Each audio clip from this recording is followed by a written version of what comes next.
drummer Isaac Red Holt, as he was called, Red was his nickname, and bassist L.D. Young, both formerly with Ramsey Lewis's jazz trio, went on and formed a fantastic collaboration, the Young Holt Unlimited.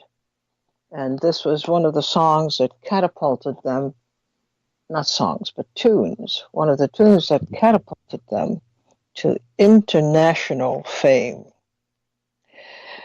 It's called Soulful Strut. This is Leid Stories. I'm Utrice Leid, and if I sound a little funny, just bear with it for a while, because I can't open my mouth all the way. I had a pretty nasty fall, and I'm coming through from that. Well, President Trump sent yet another signal to the nation and to the world that he is a warmonger and intends to be for as long as he lives. He vetoed a measure that was passed by Congress to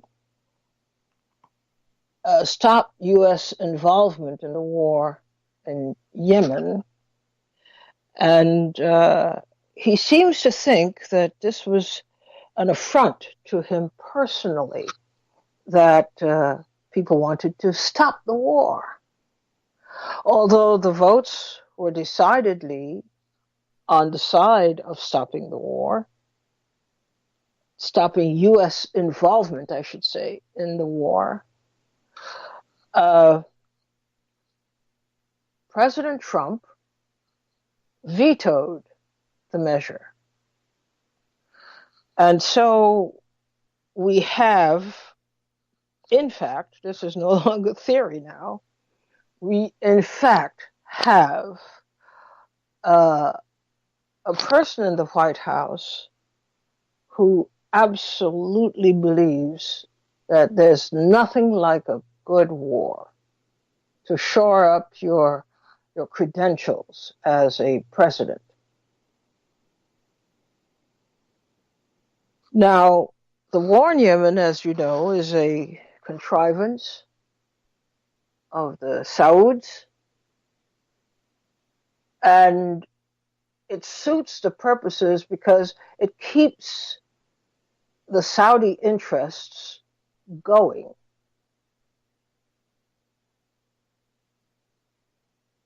People have tried in so many ways to stop the war. It's like the war in Vietnam. There was no real purpose for it.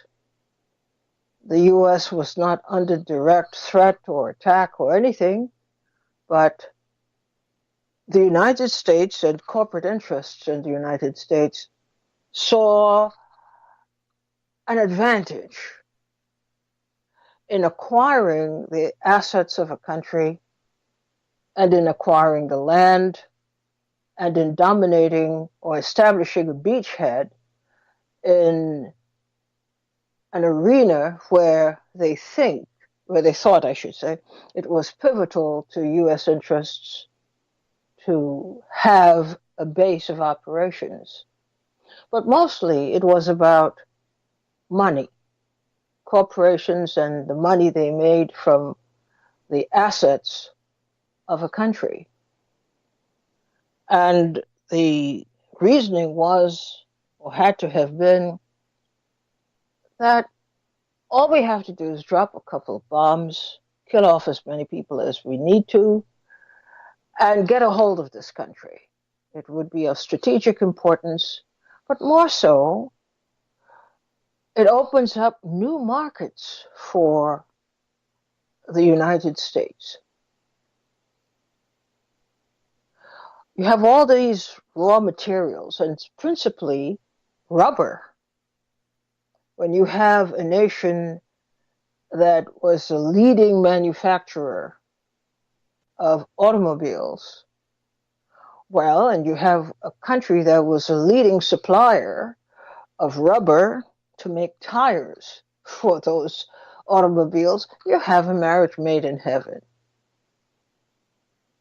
And such specious reasoning was enough to launch and carry out a war for years, causing the deaths of untold tens of thousands of people, hundreds of thousands of people. So now we have in Yemen, Trump sees a similar opportunity. But let us not forget that we keep saying Trump, but we should keep in mind that the president, increasingly seen as unstable and incapable of cogent leadership. It means somebody, some group, some entity is calling the shots in the White House. And his job is to go along, to agree. Now, mind you, that's not to say he's totally incapacitated. He started off with the mantra of U.S. military might. The United States should once again rule the world. Even if it has to bomb a country to smithereens. So here we have a scenario in which the U.S. Congress, I seem to remember this is a job given to Congress, not to the president alone. He does not have unilateral power and authority to do anything with regard to war without the consent of Congress. But without the consent of Congress yesterday, he vetoed this measure and instead unleashed a torrent of threats, military threats from the United States to Yemen and those supporting Yemen. I tell you, this is exceedingly crazy. And the country is so calm. People are so calm today. He made a decision. And, he's entitled to make a decision, he says. He's entitled to act unilaterally, no matter what people think. It so happens that it is the law here. Though vaguely familiar with it, and in some cases totally unfamiliar with it, this president does not intend to recognize the law and obey the law. So, by law, Congress considered the measure to end U.S. involvement in Yemen, and he decided, well, I don't like that. I am going to veto that measure, veto that decision, and I'm going to continue U.S. involvement in Yemen unilaterally. Do you see how insane this is? Do you see how crazy this is?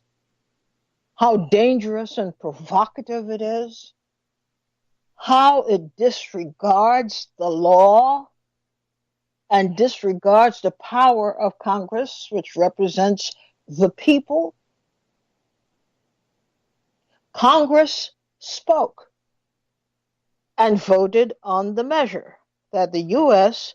should withdraw from Yemen and military involvement in Yemen. Yesterday, the president says, I don't agree.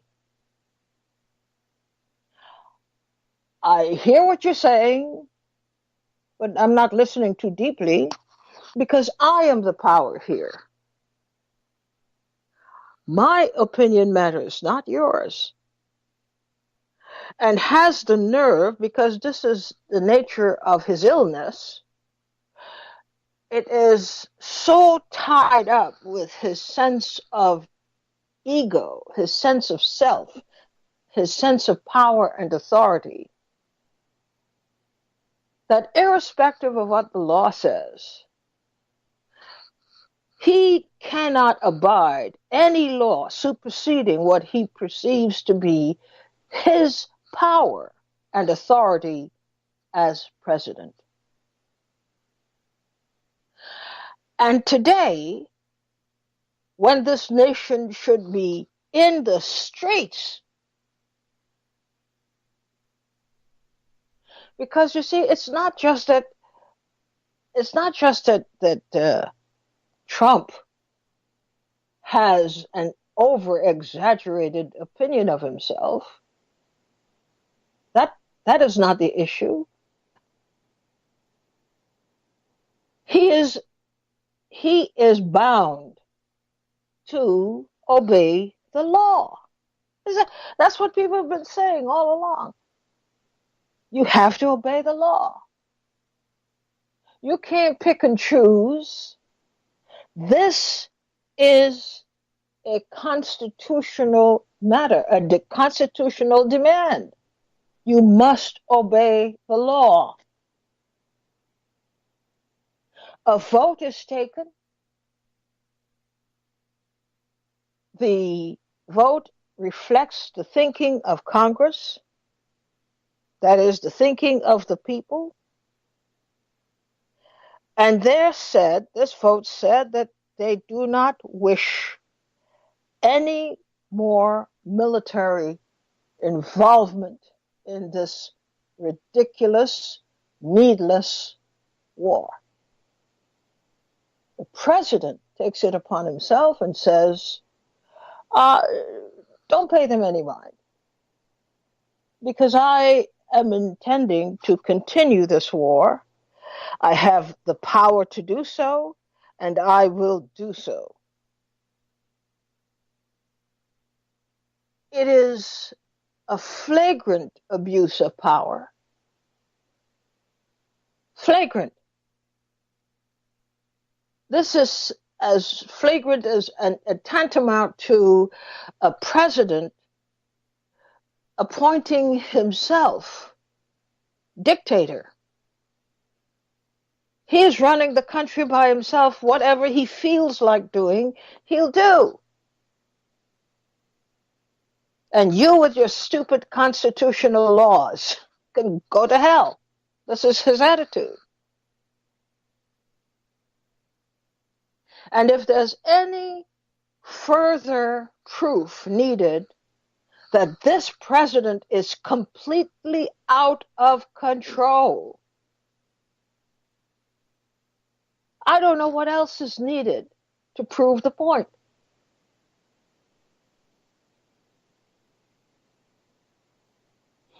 And of all people, I shouldn't say all people, of all countries, to undergird with the lives of U.S. troops and military equipment, the Saudi government.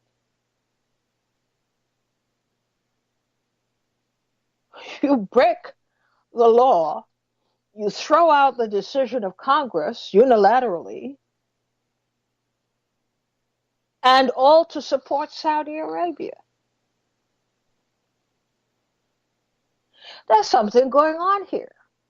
Not only the mental acuity, or lack thereof, of Donald Trump, But we have a realigning of forces that we used to think of as highly objectionable because of their human rights records, because of the way they treat their citizens, because of the glaring suspicions that they're up to no good. That we are partnering, we as a country are partnering with other countries with rotten human rights records. And with Saudi Arabia still has not explained what happened to Jamal Khashoggi. And here is a president saying, this is exactly who I'm going to partner with. And I know there's great disagreement. I know that people may not like my decision, but in any event, I'm setting aside Congress's decision. It makes no sense to me. It will imperil plans that I have. So out the window goes a constitutionally protected decision by Congress. And a president who increasingly is seen as mentally unstable, proves it by doing this outrageous thing of vetoing the people's vote.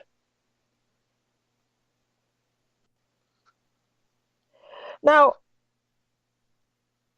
what are we to do? Today, we should have been hearing all kinds of plans by Congress to override the president's veto. We should have been seeing people in the street because technically, today, the United States is in a constitutional crisis. When Congress votes, and this was, by the way, a bipartisan vote, not that it should be, but it's worth noting. This wasn't just a vote by Democrats. This was a bipartisan vote. And the president just dismisses it as having no bearing at all, no power, no teeth at all. So as of today, we should understand as Americans that we have no power, not under this president. This president does not respect the Constitution. This president does not intend to respect the Constitution and is making decisions that are appalling, that in fact endanger the country.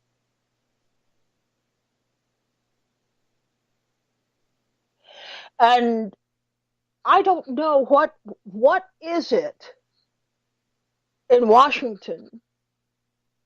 Is it something they're breathing or eating or drinking? Is it something? Is it a drug that is being administered to deaden their brains and to thwart their courage to do their jobs? What is it? We have been through so many cycles of just plain dangerous and stupid decisions being made. And so it gives credence to the observations that we've been discussing by experts that there is something wrong with the mental acuity of this president. Further, as of yesterday, I think it is perfectly appropriate to ask who is running this country.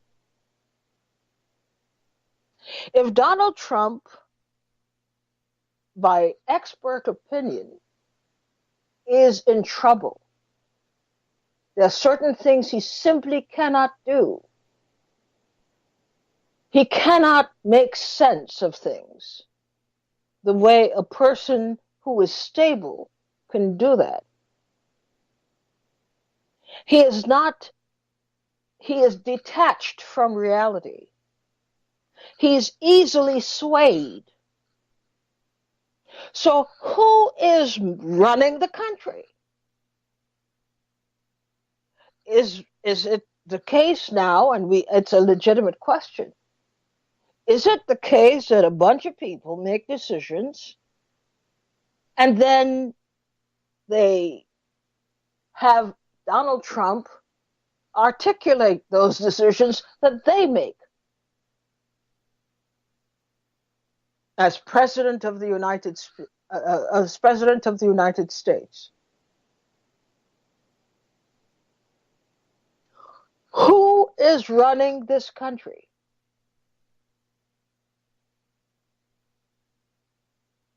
And what is next?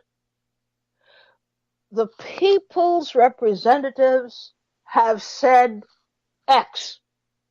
We vote X in the interest of our country, in the interest of all Americans. This is our vote.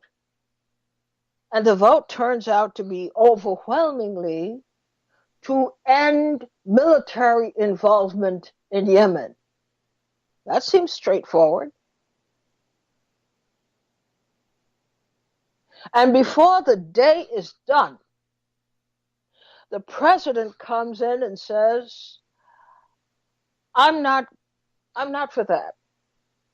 I will be continuing U.S. military involvement in Yemen in support of Saudi Arabia and others with an interest in continuing the war in Yemen. And what are you saying? You're saying, this is my country, my personal property. I can do with it whatever I wish. And there's nothing to stand in my way. Nothing.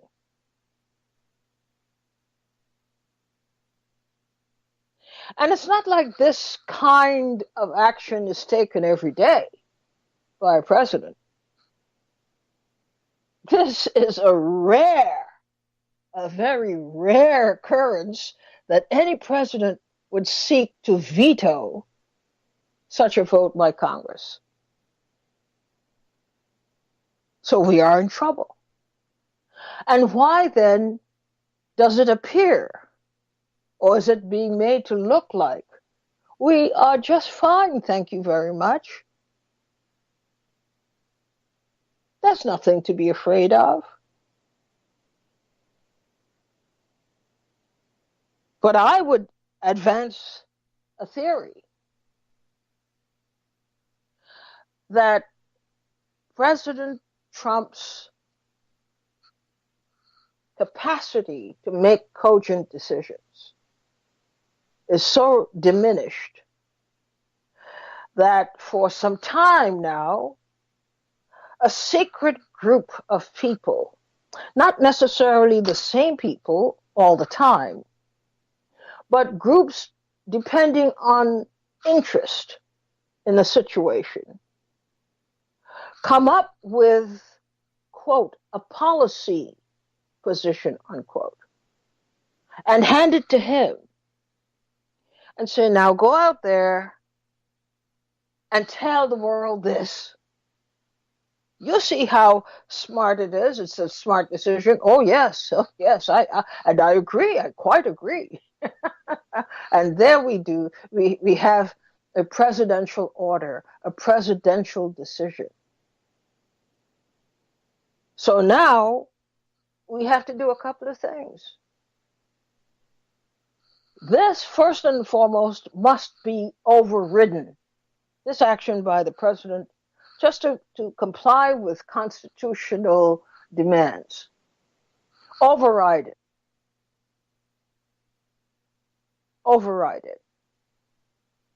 But then you get to the crux of the matter, and it speaks to the lack of confidence in this president and his presidency.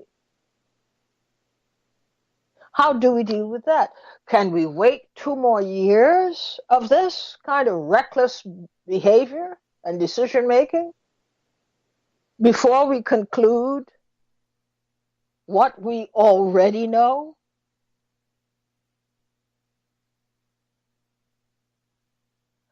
I don't think Americans understand our position as of this moment, today, where we are with this president and his reckless conduct.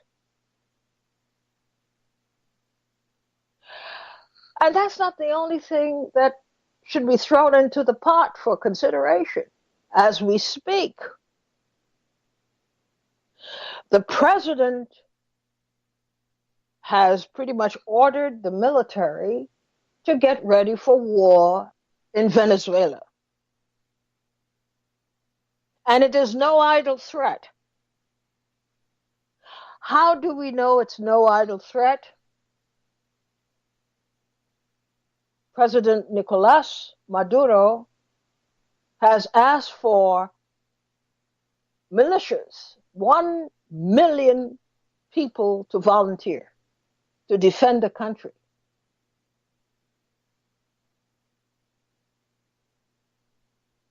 And this is a direct result of the United States destabilizing Venezuela, attacking Venezuela economically by sanctions, and actively seeking to depose a duly elected president of a country simply because they don't like him. They don't like what he stands for. They don't like that he is a protege of the late Hugo Chavez. They don't like the fact that Venezuela is going through some economic hardships, no question about it. But this is precisely the time that the Trump administration will strike to further, because they consider half the work is done.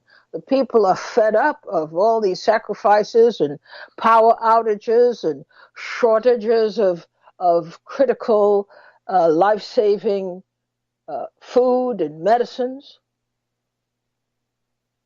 It is not hard to build on top of that resentment and and provide and provoke an uprising from within,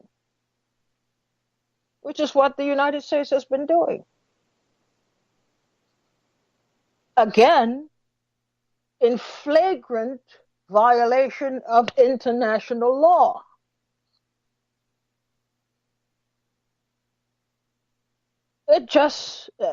Trump just says, well, there ought to be a new president. The opposition leader, Juan Guaido, is somebody that we like, and we're going to do everything possible to install him. Now, Maduro, the elected president, has to defend the country, defend himself, protect the people against all these unjust actions. And do you hear any discussion in Congress about this? Is this bothering the people in Washington? And it is not a joke, as I said. Maduro is trying to recruit 1 million civilians to defend the country fully expecting an all-out assault by the United States on Venezuela.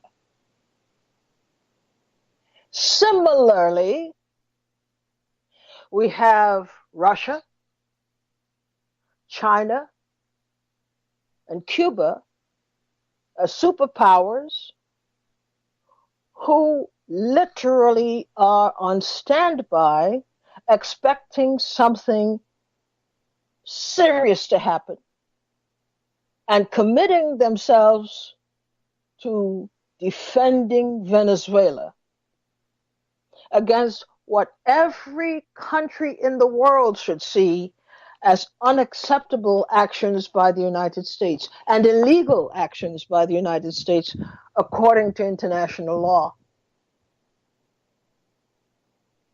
And this is happening with a president that even presidential candidates are now talking openly and publicly about their concern about the instability, the mental instability of this president that endangers the security of the country. And today, it's just another day in the neighborhood. You don't get the sense that there's some kind of anxiety in America about what this president is doing and has done.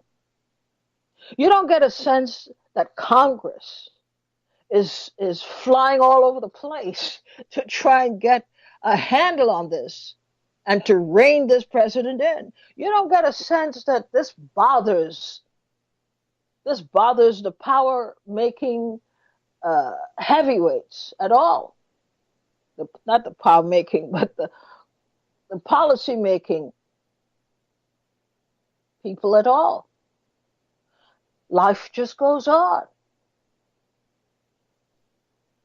And yet, we're seeing all the signs. We've been covering the story for a while, as you know, keeping check with the increase in tensions, the provocations by the United States specifically, aiding and abetting the downfall of a democratically elected government.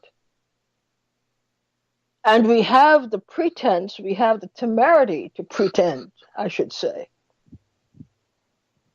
that there's nothing wrong here. It's all good, as they say. And we are so close. We are so close to something really bad happening. So we have two serious illustrations of a need to rein this president in. We have Yemen, we have Venezuela. And I'm only referring to these two because they are, or they appear to be, more immediate than others. But the consequences can be so dire of either of the two, let alone both. And this country is, people are oblivious, totally oblivious to this. So when I hear these presidential candidates talk, I'm not hearing them talk about this. When I hear all these progressives talk, I'm not hearing them talk about this.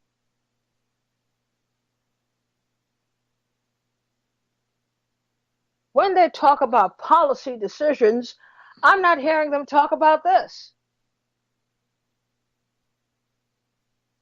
They're doing a sales job, telling people all the good things that would happen if they help them get into office. And we are at the brink of very major conflagration.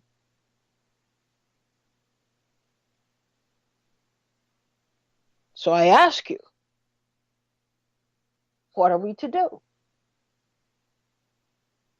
On this day, right in the shadow of President Trump doing yet another brazen thing, breaking the law,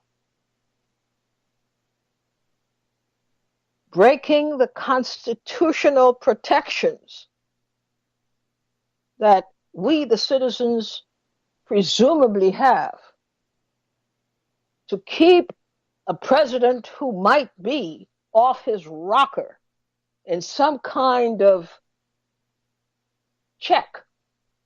We have no checks and balances. And again, based on the assessment of experts who are even questioning, can this man even read 2 pages of a document? Could he last that long? Can his attention span last that long? This is the man who is presumably calling the shots. And I say that I don't believe it. My theory is that for some time now, President Trump has been a shadow president, a puppet president. He is told what his decision is going to be. Sure, he's allowed, they'll give him some decisions that he could call his own. But on matters like this, where we're talking about World War III and we're talking about annihilation on a massive scale, and not necessarily of other countries, these kinds of wars are two-way streets. Nobody wins. That somebody or some entity or particular groups of people or interests are running and have been running the country the way they want it. And Trump's role is to carry the ball.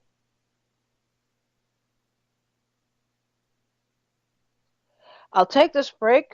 There's so much more to talk about, but I'll take this break and come back to your thoughts right after this at 888-874-4888.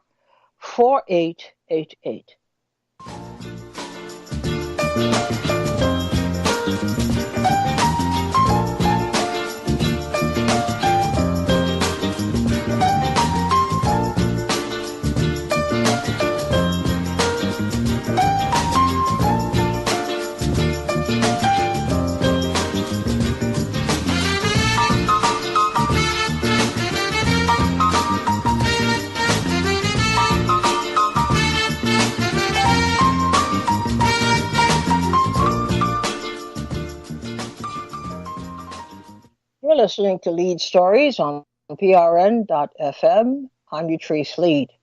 And we're tackling a very serious issue here having to do with the conduct of the president. Most recently, in fact, just yesterday, he decided to veto a congressional measure taken to end U.S. involvement in the war in Yemen. And he says that he views it, and this is the thing, he doesn't provide a rational explanation for it. His explanation is purely personal, and he deems it an affront to his authority as president, his personal authority as president.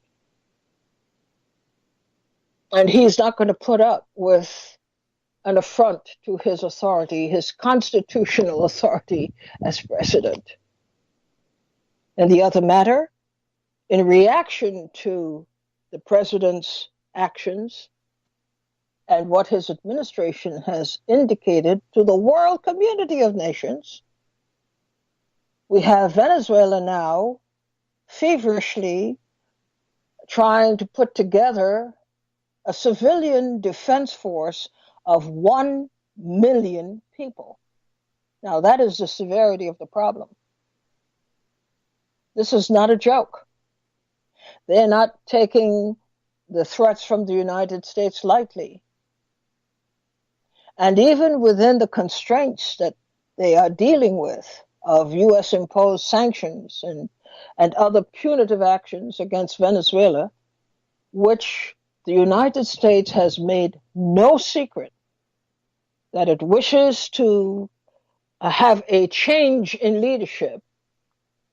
And now, in the parlance of understatement, it intends very soon to undertake an intervention, that's what they're calling it, in Venezuela. Your thoughts? Tony from Orlando, you're on the air. Hi, Treese. Hello. You say that President Trump is violating the Constitution by vetoing the bill, but from what I understand, he has the right to do that, just as they have the right to override his veto. Now, they haven't suggested they were going to do that yet, but also you said that it was a bipartisan vote in Congress. I believe that if they do not override this veto, many of those voted for it. Hello? Hello, I can't hear you. Yes. Can you hear me? Yes, I can hear you now. I believe a lot of those were like fake votes, because they kind of knew that the president was going to veto the bill. Because I believe we're going into a new Cold War era. I'm sure that you that's what your concern is, and your concern is valid. Because I don't consider it a Cold War at all. There's nothing cold about it. This is about annihilation.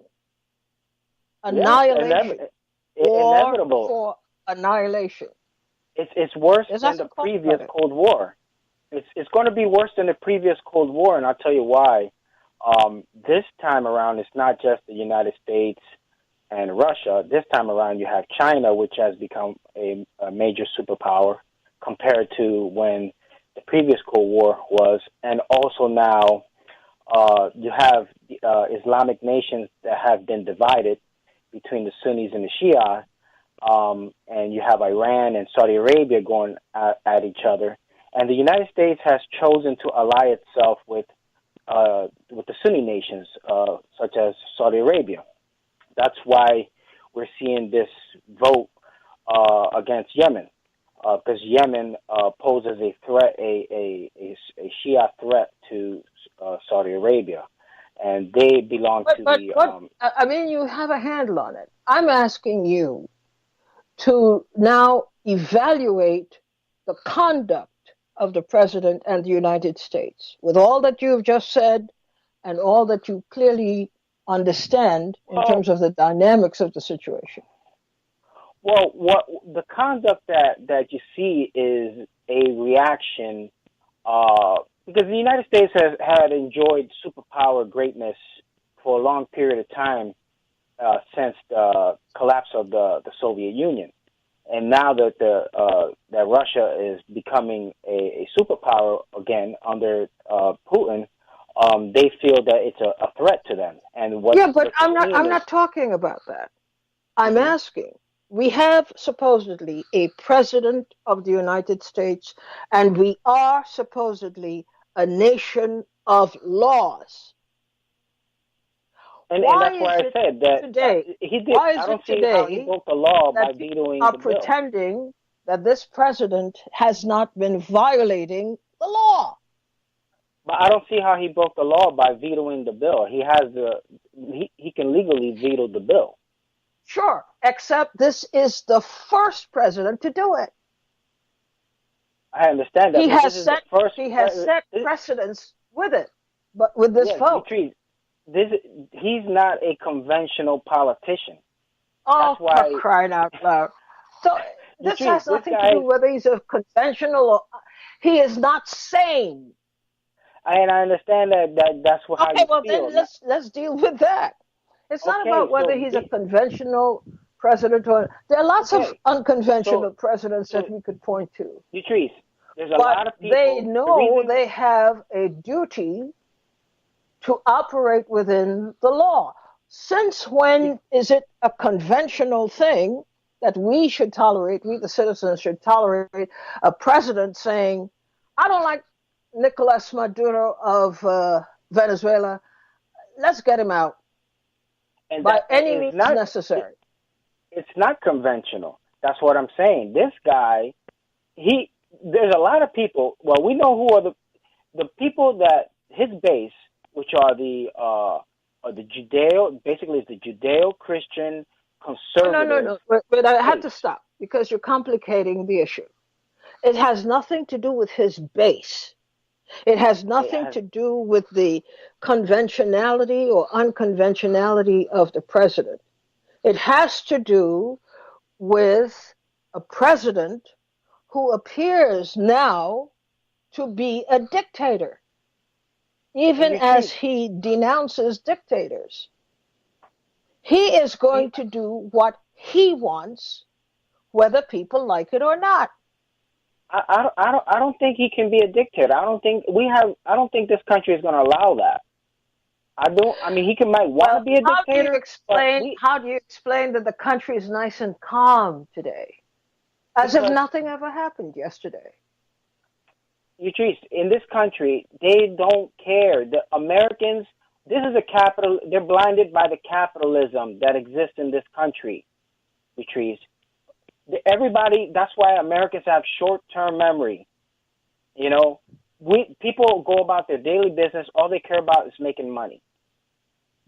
But I'm saying to you, we're discussing this as people with some kind of political understanding. What is to be done when a president persistently flouts what most people in Congress, the lawmakers in Congress, have upheld as, the way we do things? It's written down in the Constitution. Nobody's seeking to deny him any kind of rights that he has as president. But look at what he's doing. He is breaking the law left and right. It's Congress' duty to pass a bill. If they expect the president not to veto it, it's their duty to pass a bill. A veto-proof bill. A veto-proof bill. How could you pass a veto-proof bill? But with a supermajority. Well, look, I think if you have a decent vote, it should indicate, especially on a matter this serious, it should indicate a level of agreement. Well, then they will have to change that law, Patrice, for it to be that way. Changed it with the. I'm saying that the situation exists now. We have seen enough evidence from this administration that it doesn't care to follow the law, any law. It does what it wants to do. Here's another example of it doing what it wants to do, except that the potential consequences could be incalculable. And yet we give a president all this leeway to do whatever he wants.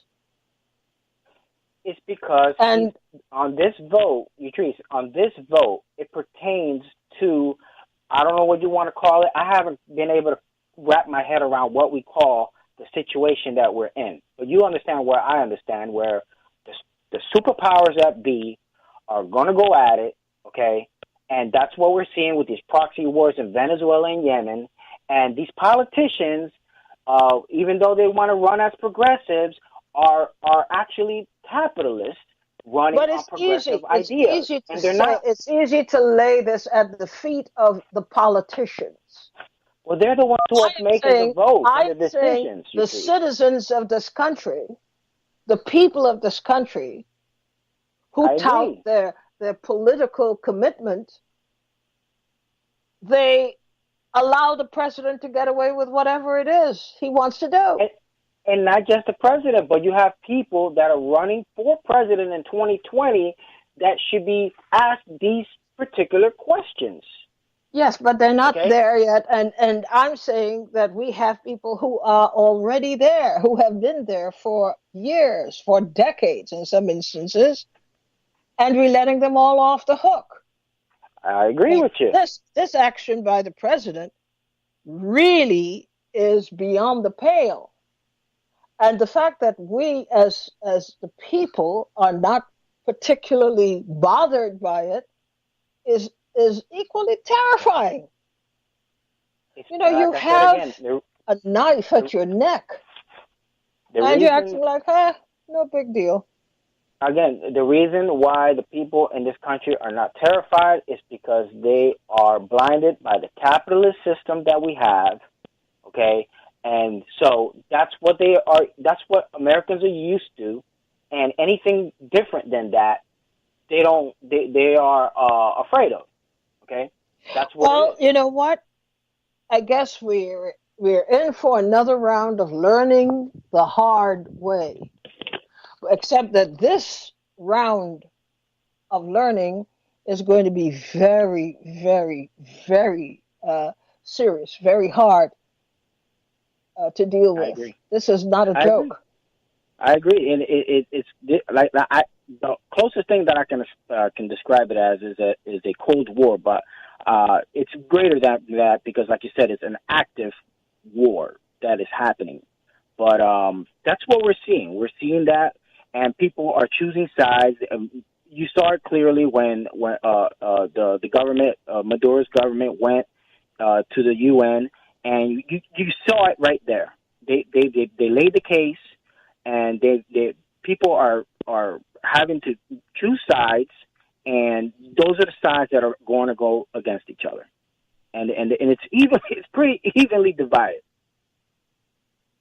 Well, I'm telling you, we're about to learn a really bad lesson. I mean, we shouldn't want to even come close to learning a lesson and learning it this way, but that's where we're headed. Thanks, Tony, for getting us started today. Perry from Florida, you're on the air. Good afternoon, Utrice. Hello. Yes, Utrice, good afternoon to you and the listening group. You hear me? Yes, I'm hearing you. Yes. This is my opinion, and only my opinion there. I believe that Trump is, even though he's a so-called self-made millionaire, I believe that any president goes into the Oval Office is controlled by someone, no matter how independently rich they may be. I personally believe that Netanyahu and the Israelis government and the Rothschilds are controlling him and making him make these forcing him to make these bonehead decisions in Yemen. But why would Venezuela. You say that? What is your proof? Just seeing the way when Trump went to Israel and allowed the embassy to be moved to Jerusalem. When he allowed the Israelis to take back the Golan Heights, and I was under the impression the UN was responsible for making that decision, not one president from one country. And Netanyahu was very, very happy if you witness the actual event that he's getting exactly what he wants from this particular president. Of course. Of course he's happy. He's getting exactly what he wants. But I'm asking you, your reasoning, it's making sense, but I like the idea of proof. Yes. Well, my only proof is that from the years in the past is that the other presidents wasn't going to give Netanyahu what he wanted, and finally, Netanyahu finds a president that will acquiesce to his wishes And right there, to me, the proof is in the pudding, you know. The other, government people will not admit that they acquiesce to the Israeli lobby in this country that is like the policeman for whatever you say against the Israeli government for their terrible treatment of the Palestinians. But you're taking us off to another part of the subject. I'm sorry. Our subject was. But I just feel from what I've been watching you, Treese, is that, it's pretty obvious that he's being controlled. He's a businessman that was used to having yes men around him all the time. And in government, I guess it was a little bit harder for him to get the amount of yes men that he needs. But in order for him to have them, he had to kiss the pinky ring of the Israelis. Like every senator or anybody running for an office in this country has to go to Israel and say, That's a subject. I like the idea of staying on point. We can get to that subject another time. The question is, the president unilaterally is going to override Congress. I mean, he has vetoed Congress's decision. Mm-hmm. It's up to Congress now to override if it wishes to do so. Mm-hmm. But in any event, the president's action is unprecedented. And we need to ask why. But we've run out of time, Perry. I'm sorry. Let's talk again soon. Thank you so much for calling in and contributing. And that brings us to the end of our program today. We'll meet up again tomorrow. Bye-bye.